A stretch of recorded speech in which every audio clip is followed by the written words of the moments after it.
But if you want to start something new, interesting, connected to the bigger world, and repatriates. I feel like my work is not done. Proud to see that this project, which is not that old yet, and also head of the research. I met my wife kind of serendipitously. I was a Marine.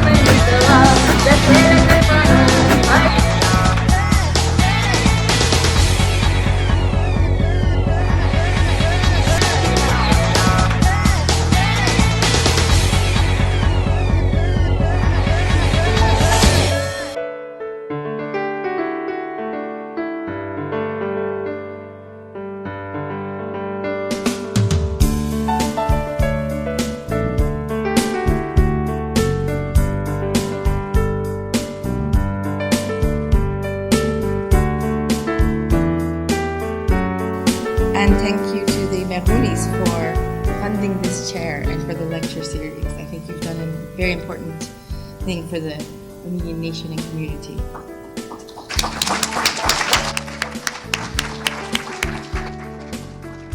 So I'm going to start with thinking about what the problems are before ending with where we can go and what possibly we can do.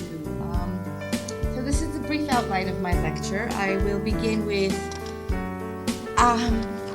briefly touching upon the challenges facing Armenia today. And because much of my work looks at civil society, even though I recognize that there are many different actors involved in addressing these challenges, I will focus on the role of civil society in the policy process and how they are involved in terms of addressing the challenges. And then, because oftentimes we speak about Armenia in isolation, what I've tried to do is to put it in a global context, to think about how the processes in Armenia are reflected elsewhere. So if we think about the challenges facing Armenia, I had to limit myself, but there's quite a few. There's the unresolved conflict in Artsakh, which flared up, quite dramatically this April. There are the relations with Turkey, which, despite attempts at, we want whatever we want to call it, reconciliation, conciliation. Oops, I didn't realize this is that sensitive. Haven't necessarily borne fruit for a variety of reasons. Refugee resettlement issues with the Syrian Armenians, how to integrate them, how to provide them with housing, work, and so forth. Poverty and inequality is a very serious issue in Armenia. According to official statistics, this is from the government and the World Bank, over 35% of Armenians live under the poverty line. That's quite a serious number. That's the official statistics. And inequality is vastly growing in the country as well. So these are issues that are not necessarily unconnected, but I'm just putting them up there to think about what's happening. Demographic issues are another serious challenge to Armenia. Again, according to official statistics, the population is 3.1 million. But if you go outside of Yerevan and you go into different parts of the country, you will notice many buildings at nights are entirely black. There's a lot of people who have left, who have not recorded leaving and so forth. So there is the population decline, there's a lack of population growth. And unfortunately, in recent years, alongside China and India, Armenia has one of the worst sex ratio balances, which means that there has been a problem of sex-selective abortions, where they are aborting girls in preference of having boys. And so the gender disbalance is already quite noticeable, and the UNFPA and other agencies are already trying to address it and to find ways. There are human rights issues in Armenia, and I'll talk more about that when I talk about the different movements. Governance issues, corruption, absence of rule of law, and then environmental degradation and pollution. So as you can see, there are very serious challenges facing Armenia today. And the question is, how do you, as a diaspora, think about them? How do you approach them? How does the Armenian government approach them? And so what I want to do today is to think about not just the challenges, but the role of different actors in these challenges. So when we talk about actors and institutions, here I'm talking about particular spheres. In the policy process, the state plays one of the most important roles. So when we talk about development and we talk about growth, the state has the most important role to play because it needs to draw up the plan, it needs to create regulations so as to invest in different sectors. And there have been questions about how effective state development has been, given the challenges that I already mentioned. In the post-Soviet period, since 1991, civil society has been seen as a very important actor in Armenia's development process. By civil society, initially it was understood as NGOs, non-governmental organizations, but as I'll talk, it's much wider than NGOs. It's not just about the non-governmental organizations, but you have social movements, grassroots groups, and so forth. And they have a role. And I've put that in bold because I'm going to be focusing on civil society in my talk today. The private sector has a very important role to play. And, you know, in Armenia, this is somewhat of a problematic sector because there are small and medium enterprises, but they haven't necessarily been given the space to grow because of the corruption. You have large corporations, you have the oligarchs. So the private sector is there, it's trying to play a role. We're beginning to see more and more, corporate social responsibility initiatives in Armenia, but that's still a burgeoning kind of development. It's quite small. But in many countries, including obviously the US, the private sector contributes greatly in different ways to social issues and to social development through social impact, investment, and so forth. In Armenia, as in many other transition and developing countries, international organizations and financial institutions such as the World Bank, the International Monetary Fund, and others play a huge role in shaping the policy agenda. And they, put in aid conditionalities of if you want the loan, these are the things that you need to do, and so forth. So Armenia's development has been shaped by these organizations, and it's been shaped in the way in terms of what policies have been implemented and how. So privatization and quick privatization in the early 1990s was promoted heavily by the international financial institutions. It didn't necessarily create a very stable economy, but it was driven by these institutions so that Armenia could show that it was transitioning from the Soviet past. And finally, individuals in Armenia and the diaspora play an important role in terms of this. The question is, how do you coordinate all of these different actors and their different agendas? Who should be the key actor within this? And as I started, my discussion of the different actors, I argued that it's the state, because the state has the responsibility, and the state should have the vision of where the country should go. You can have NGOs doing the project here, project there, but that's very fragmented. It's not going to lead to development. So having a success at the project level doesn't necessarily mean you're going to scale up and improve the situation in the wider country. Now, I've mentioned civil society. I just want to define it because I'm going to be talking about it quite a lot. So, civil society, very sensitive. First of all, it's an ancient concept, and I think it's been popularized in the late 20th century, but it dates back to ancient Greece and Rome. It was called Societas Civilas in ancient Rome. And it was the idea that you have a space within society, which is not the state, which is not, the market, but it's another sphere where individuals, back then it was men primarily, come together and discuss issues of what are our, common concerns. And it was, very much a concept written about in the 17th and 18th centuries during the Western European Enlightenment. This idea that you have a public sphere which is beyond the monarchy, which is beyond the church, and it keeps these different actors to account. It was rediscovered in the late 20th century by policymakers and donors, particularly in the United States. Civil society was seen as a counterbalance to the state. This was a period when you had what is called the Washington Consensus, the idea that the state is too overbearing, that the state is corrupt. And so civil society was seen as the bulwark against an authoritarian and powerful state. And when the Soviet Empire collapsed, there was a lot of money invested into promoting civil society, and it was seen as a key for developing democracy as well. My work and the work of others has critiqued this, because having a lot of NGOs doesn't mean you have democracy. Having a lot of NGOs means you have a lot of NGOs. It depends on what kind of NGOs. And if we look at simply the numbers, there's a fantastic research done in Germany between the First and Second World Wars, where there was a lot of civil society organizations, but you know what? They were all fascists. So having a lot doesn't mean it's democratic. It just means you have people organizing beyond the state.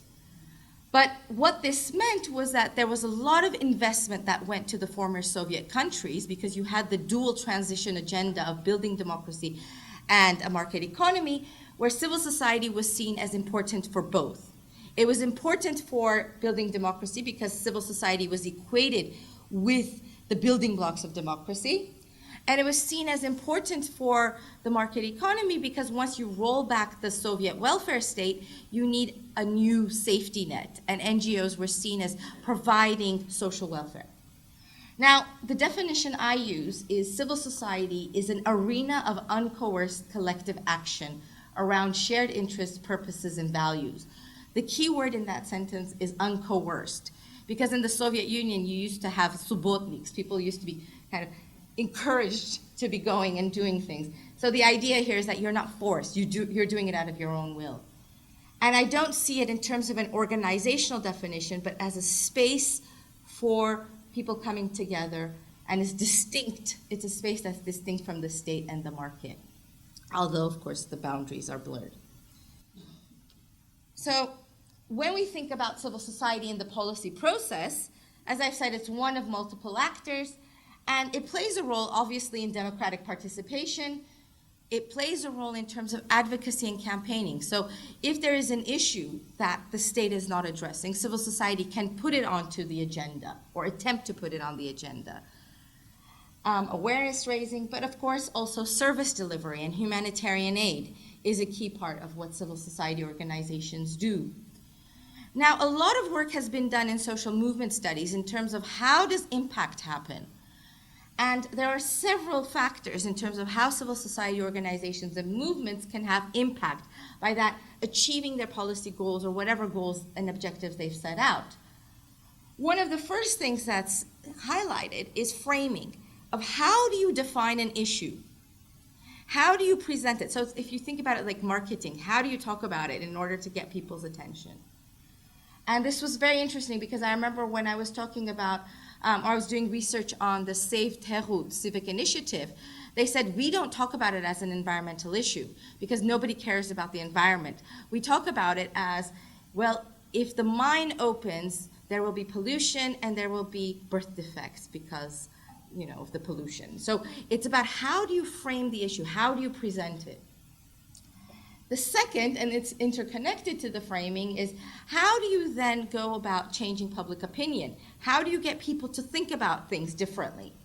And of course, that takes a long period of time, constantly talking about a message in a particular way and so forth. There's also a recognition that civil society alone is not going to solve an issue, so an NGO alone, that you need alliances, both horizontal and vertical, in order to build your base of support. And finally, I think nobody in academia likes to talk about luck as being a factor, but there is, so we talk about it as windows of opportunity. Can you identify a period of opportunity, for instance, a crisis or an election cycle, in which your activity, your advocacy will have greater impact. So these, from a theoretical point of view, looking at what works, these are, in terms of how civil society affects the policy process. But of course, when we talk about civil society, I think we have to be quite cognizant that while civil society can encourage, as I said, participation and representation, there's also limits. I'm not one of those people who is, I don't recognize the problems of civil society. Civil society can drive special interests. It can be rent-seeking in terms of trying to build patron-client relationships. So I think what we need, and this is very much what Hegel argued, is the balance between the state and civil society, of each working with the other to keep a balance. And so what Iris Marion Young writes is we need the state and civil society to work together, not in partnership necessarily, but in a useful tension in order to deepen democracy and to make it more inclusive for citizens. And she gives examples, for instance, where disability rights, the rights of disabled people, didn't come from the state until civil society pushed it, and it became part of the state's agenda. And the same on HIV/AIDS, of how these issues go from the grassroots up to the legislative level. And for that, I think we always have to recognize and look at how those dynamics work. And so one of the things that I've looked at in my work is power in the policy process, of who has the power and who shapes the agenda. And this is very important because we see issues emerging. For instance, back when I started to do my PhD work in the late 1990s in Armenia, no one was talking about domestic violence in Armenia. There was only 2 NGOs out of about 2,000 working on the issue. And then in 2003, the US Agency for International Development announced a grant project on domestic violence in Armenia. And all of a sudden, 130 NGOs applied. So how did we go from 2 to 130? And who decided that domestic violence was an issue? And I think for every issue that you see that goes onto the political agenda, this is what Robert Dahl's work looks at, you have to ask, how did that issue get there? Who was promoting that? And of course, this is much more difficult from a social science perspective to study, is what didn't make it to the agenda? What didn't, get to be voted on? So that's part of, looking at how these policy processes work, is to look at what gets onto the agenda for policymakers to vote on or to create policies around. The second issue, this is very important, is who is involved in the decision-making process and what power do they have? So I think this is very important because there can be different actors, but they, just because they're all in that space doesn't mean they all have equal amounts of power to talk about the issues or to shape the agendas. So Luke's talks about 3 kinds of power. There's the overt, covert, and latent. Overt is obviously, the stick. Covert is trying to convince people. And latent is you're not even letting it get there. You're shaping their ideas before. And Foucault also talks about this. He talks about in each society we have truth regimes of things that are unquestioned, of this is the truth. And he says this allows those in power to govern, because once you begin to shape what people think, then it's much easier to implement particular policies. So what I've tried to do in my work is to move away from looking at policy as a technocratic exercise to look at it as a political exercise where power is involved. So now I turn to Armenia, and more specifically.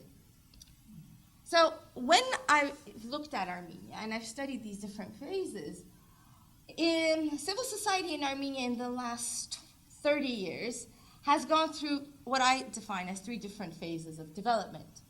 So the first is the 1980s, the late 1980s, when you had the emergence of the Gharabagh movement. And what people have called, such as Levon Abrahamian, have called the organic nascent civil society. That was developing through the different movements that were connected with the Gharabagh movement, the different grassroots groups and so forth. But what we find when we look at it historically is that after 1991, you see a damping down of that organic development. And instead of the organic development of civil society, what you get between 1991 and 2005 is what I've called in my work genetically engineered civil society in Armenia. And so if you think of a tomato and you inject it with growth hormones, it grows to a huge size. So in Armenia, you had, in 1994, 44 NGOs. 2 years later, that number was 1,500. That's not organic growth. There is no way that could grow that quickly. So what happened between 1994 and 1996 that led it to grow from 44 to 1,500 is in 1995, you had the opening of the NGO Resource and Training Center, which was funded by USAID. and run by the Armenian Assembly. So when you had the creation of this NGO center, you had investment in developing NGOs, in supporting and training people to create NGOs, and so you saw this unnatural growth pattern. And unfortunately, what that led to was high levels of mistrust towards NGOs. They were seen as grantakers, grant eaters, as being donor-driven. Because for some people, NGOs weren't created because they wanted to, let's say, fight for the environment, but they were created in some ways because they couldn't make money, they couldn't have a livelihood outside of it. Now, that's not to say that there are no genuine NGOs. That would be a false statement. That's not what I'm arguing. What I'm arguing is that within all of these thousands, you have a mix of those that are genuine and those that are not so much. And what this has led to, unfortunately, is a lack of trust in NGOs, where according to the Caucasus Resource Center Barometer survey, only 3% of Armenians surveyed fully trust NGOs. Just to put that into comparison, in England, it's 75% of those surveyed fully trust NGOs. So that is a very low number. Then the third phase has been the rise of civic initiatives. These are not NGOs, which means they're not registered. They don't have a bank account. They don't receive grants. And they are just a group of people. So I've written quite a lot about this, and I've studied their emergence. And so it's about thinking why these groups emerge is what I want to focus on now. So there's civic initiatives. In Armenian, it's called Քաղաքացիական նախաձեռնություն, քաղաքացիական նախաձեռնություններ. From 2007, 2006 onwards, we begin to see the growth of these civic initiatives. As I said, they're not registered. They don't have an official legal identity. They're very loose. They're very egalitarian, horizontally structured. So when I began to do fieldwork on the civic initiatives in 2011, it was, why are they emerging? Why are we seeing the growth in these types of groups? Now, one of the things which came out from the research was that you see the post-Soviet generation, those who were born in the late 1980s, early 1990s, becoming adults, and so beginning to play a more active role in social life in Armenia. So it's the post-Soviet generation, coming to adulthood, coming of age. And some even use the phrase zartong, that this was a new awakening in Armenian kind of citizenship in Armenian society. What I also found that there's a huge amount of disillusionment and discontent, not just with the government, but with the political parties, which they see as very, much similar to each other, but also with the NGOs. They say the NGOs are too polite. They don't say things. So for instance, when I was interviewing environmental activists who were opposing the Teghut mine, I said, well, what are the big NGOs doing? They say, to translate, they're like frightened little chicks. They don't want to, jeopardize their relationship with the government or their grants from big funders, so they're not saying anything. There was this sense that elections don't work in Armenia. That's not a shocking statement. And so if you want to influence things, going through the electoral process, through representative democracy, is not necessarily going to lead to, changes. And the last point here, new forms of information and communication technologies. Now, in Stanford, there's a center called the Center for Liberation Technology, which is very interesting. It's led by neocons who are formerly promoting other things. And one of the ideas is that, through this new information technologies, you can change the world. There are others, cyber skeptics, such as Yevgeny Morozov, who say that's rubbish because those same technologies are used for surveillance and provocation by states. So we need to kind of think about how Facebook is used by different actors, or Twitter, or so forth. But in Armenia, a lot is happening on Facebook, not Twitter so much. And YouTube is another platform, and live streaming. So I'm not saying that this caused the social mobilization, but it certainly facilitated it because people were using it to organize and mobilize quite rapidly. So there is a role, but it's not one of the causes. Now, in terms of how they differ from NGOs, there is a relationship. And the relationship is one where a lot of people who work in NGOs, that's where they earn their money, feel very repressed or unable to express some of the ideas. So they work through civic initiatives to say, or to work on some of the issues that are not popular or considered safe by the NGOs. NGOs might also, not just in Armenia, but in other countries that we've discovered, give under the table assistance, like you can use my office for a meeting space, I'll print things for you and so forth.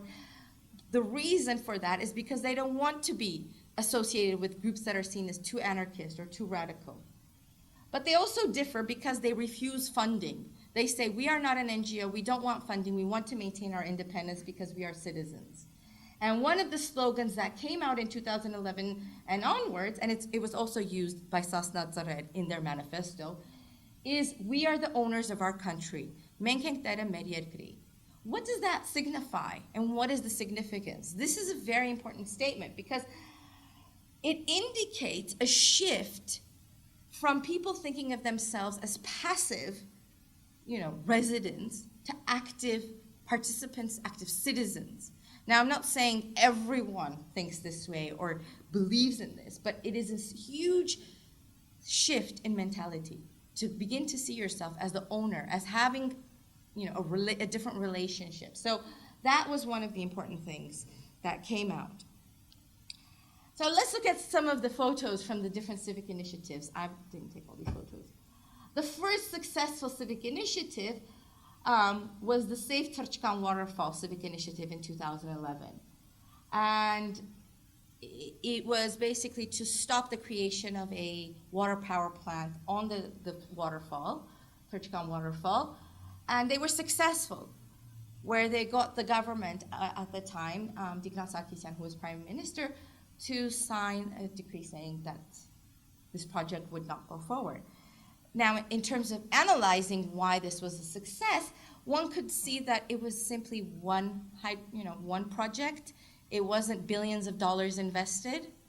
And so they achieved success, it inspired them, but from a structural perspective, they didn't actually change how decisions are made, what gets onto the agenda, and who makes decisions. But it inspired them to then, when a couple of oligarchs decided to take over a public park and put in their luxury boutiques, the same activists decided to occupy the park. At one point, it was called Occupy Mashtots, hence you can see how we borrow names from the global movement. And they, of course, they didn't end up staying in the park. They weren't allowed, but they came and occupied it every day from February 11th to May of 2012. And at that time, this slogan, Ինքնորոշված քաղաքացու ժամանակը, the time of the self-determined citizen, was born. And it was very interesting because, again, there was this awareness of becoming a citizen, of becoming the owner, and the critiques that emerged were against the oligarchs, again, of how the rule of law is not respected by all equally. And so one of the actions that they did, in addition to occupying the boutiques and the park, was they held a mock funeral for Mr. Oligarchian. And you can see the picture there. And then they paraded the coffin with the papier-mâché figure of Oligarchian around with words saying corruption, impunity, indifference, apathy, taped on his body saying, we need to bury this in our society. We need to move forward. And every year since then, we've seen a movement. From the 100 Dram movement, which was opposed to the raising of public transportation fees on the marshrutkas, to the Demem movement, which is against the compulsory privatization of the pension system, to Electric Yerevan, which was against the fee hikes of the electricity, and most recently the Sasnat Zared, which was around several issues, primarily the issue of Artsakh Karabakh. Now, what's interesting here, what are several things that I want to point out? The first is that you see, not just in the photos, but of course if you go there, a very active role played by young people. And not just young men, but young women as well. Very active, very present, very articulate. When you see them engaging with the police, they are quoting from the Constitution. And so it's quite, inspiring to see that. Second, there is a commonality in all of these, which is linked to the anger around corruption, impunity, and the lack of rule of law in Armenia. That things can just be decided, that there isn't a process, there isn't a transparency of how things are happening. Accountability is lacking. So why are these happening every year? Because the discontent, the issues underlying them are not being resolved. And so it's, something has to give. Perhaps it will with this new government. We'll see. But it's also very interesting if we look at the slogans. I mean, I especially want to point out this one. It says, "Eta Maidan, eta Marshal Bahramian," which was pointed to those who were arguing that this is a new Maidan like Ukraine and that the Armenians there only want regime change. They were saying that's not what we're asking for. We're asking for is a better form of governance. And so it's not the Maidan, it is Marshal Bahramian. So I think this is a very important issue about what connects all of these is the underlying discontent and the inability of the authorities to recognize and to deal with the sources of that discontent. Now, of course, we have Armenians there, but there's also diaspora Armenians becoming involved. And I think this is very interesting. It's a new dynamic. For instance, there's Serge Tankian with two activists from the Save Terut civic initiative. And one of the things that is happening now is an attempt to get diaspora Armenians to go to serve as observers at the upcoming elections next year. And this is a very interesting dynamic. Why would you want diaspora Armenians to come? The idea or the thinking behind it is that because they won't be, let's say, cowed, they won't be, they won't be as afraid, or they will not be open to corruption. Those are assumptions, obviously. But I think it's important to recognize, this relationship. But one of the things that a lot of the activists said is that the diaspora doesn't recognize what are the real issues in Armenia. That for some in the diaspora, Armenia is just a museum, that it's not a real country with real problems.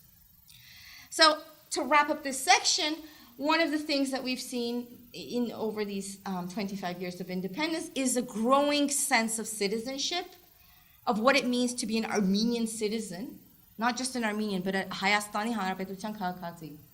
And how do you practice that? What does that look like in practice? But what we've also seen in terms of what's happened is that the impact of civil society activism, of these movements, has been very much at the project and issue level. So you save one waterfall, you save one public park, but you haven't addressed the wider issues of corruption, impunity, and so forth. And more contentious issues, such as mining, there's been absolutely no response from the authorities. So I think we will continue to see, unless things change, at the structural political level, the social discontent around inequality, around poverty, and so forth, around the lack of opportunities, leading to more and more explosions of social protest. And of course, Armenia is not alone. Globally, since 2010, we've seen a huge rise in protests around the world. There was a huge spike, and my team and I at the LSE, we did a research project looking at this. And we asked why. Why, since 2010, 2011, have we seen this spike in protests? So you see in 2011, almost simultaneously, the rise of Occupy, the rise of the Arab Spring, the anti-Putin protests, and so forth. Is it merely a coincidence, or are there deeper underlying factors? There was also, we found in much of the writing that the people who are in the squares don't know what they want. And actually, when you go deeper, that's not necessarily the case. You have some very articulate people. And there was this sense that these were just random people, that they weren't coming from other parts of civil society. But again, when you dig deeper, you find that there's individuals who are there in their individual capacity, but who are in trade unions, political parties, or NGOs, and they're there for a variety of reasons.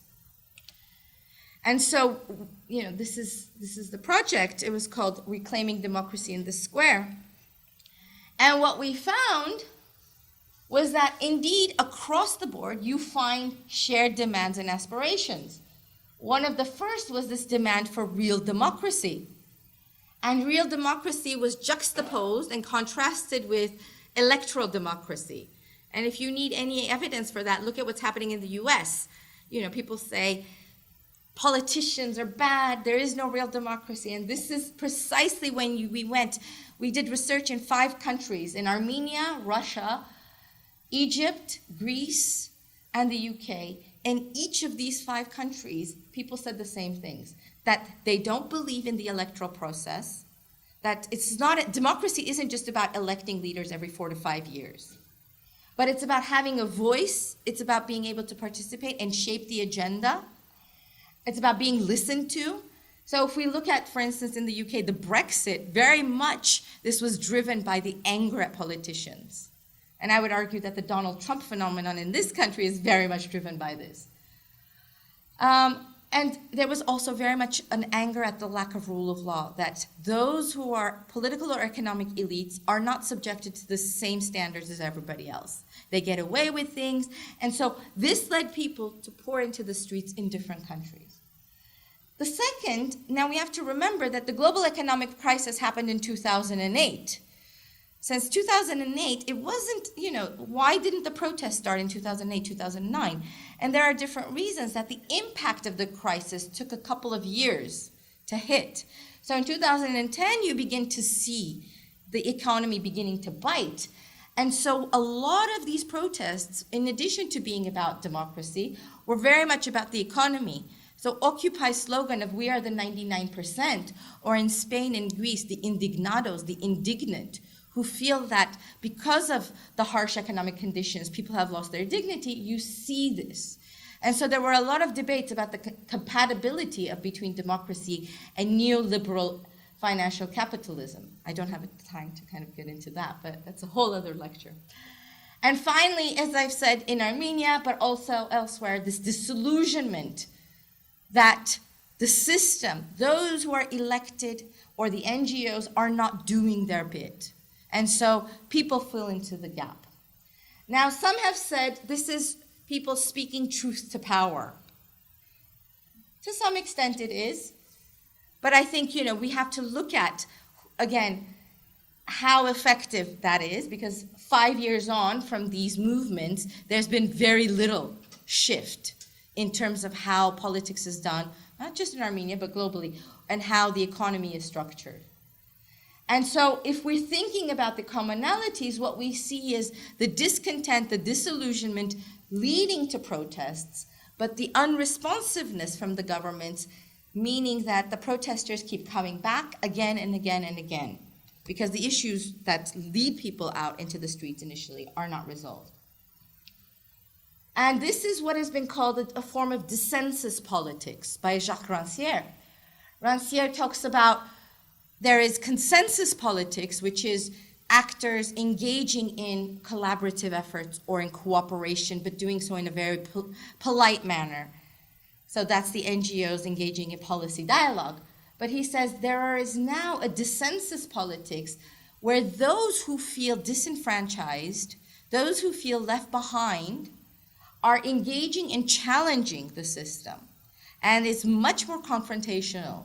And it's much more about not just this recognition of my political position or, whatever issue it is, but it's about representational politics, about having that voice. And so what we're beginning to see is this angry politics emerging from the ideological left as well as the ideological right. And they are converging in certain areas. But it's very, very dangerous in terms of how it will go, because the populism which is emerging, the ultranationalism and xenophobia in certain places is quite dangerous. So to conclude, looking ahead, I think I've painted not necessarily a rosy picture, but I think I'm borrowing this from development studies. And within development studies, there is now recognition that if you want to change something, you need to have a theory of change, which is, I want to go from A to B. So how do I get there? What are the steps that I need to take? Who do I need to work with? And what needs to be done in order to get from A to B?